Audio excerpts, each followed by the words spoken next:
I was like, this is great because this is when I love it when somebody is reaching their potential. It makes me very happy about that. So then she gets with Christian Coleman and they form this relationship.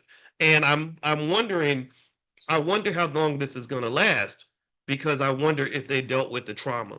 And I promise you, I'm telling you all this because I'm going to get it back to you and I'm going to connect it to the wealth. So, and it's going to be connected to wealth in a way that is far deeper than anything you'll ever learn on your job. It's deeper than anything you'll ever learn in college. It's deeper than damn near anything you'll learn anywhere because wealth is psychological.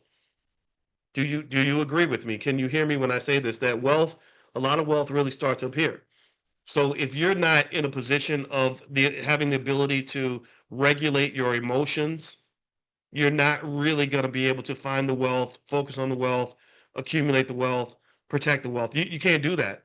So that ability to have discipline and focus and the ability to regulate your emotions is arguably one of the most essential things I've ever seen when it comes to wealth building. If you sit down with most millionaires and billionaires, people that have accomplished things at a very high level, most of those people are very focused.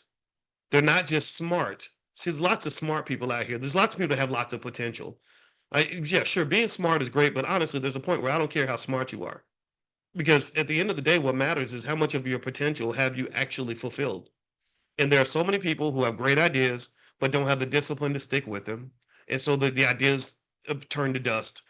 They have a tremendously high IQs, and nothing ever gets built out of it because they're either not able to follow through, or they are distracted, or they don't have the confidence, or they whatever, or they have the wrong circle, or also they have a deficiency over here that drains you over there. Do you understand? Like you can be perfect in every single way and be equipped to go out and be a world champion in something, but if you got one little area, one little from childhood that draws you over in a different direction. Maybe it draws you to drugs. Maybe it draws you to horrible men. Maybe it draws you over to wasting time and fear and anxiety.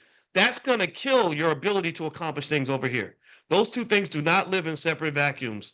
To be successful in general, financially and otherwise, you have to deal with the whole damn package, baby. You got to go mega deep on every little part of you that is a threat to your ability to accumulate wealth. And we're talking about wealth because this is a wealth class. So I want to always make sure we're in that arena so we don't feel like we're getting too distracted here. So let's talk about the wealth side. If you want to accumulate wealth and protect it, you got to deal with the whole package of you.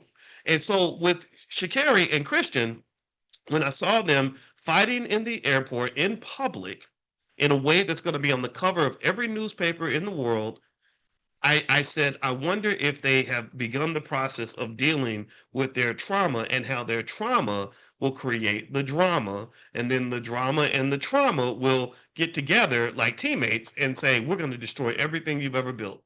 The trauma and the drama are Tweedledee and Tweedledum, and they will, like little gremlins, go in there and eat up every single thing you've ever worked for, all those jumpers in the gym, all that practicing you've been doing, all the goals and dreams and plans you've ever had. They're like, ha ha ha! Oh, you think you're gonna be financially secure? Well, wait till I get a hold of you. So let me give you some research on this so we can go scientific with it real quick. So that when you're arguing with people that don't believe you, you can actually cite some research studies on these topics that will help you to be able to sort of see what I'm talking about here. All right, so let me see here. First off, the first thing is that I want to introduce you to is something there's been tremendous numbers of research studies on the neurobiological impact of trauma.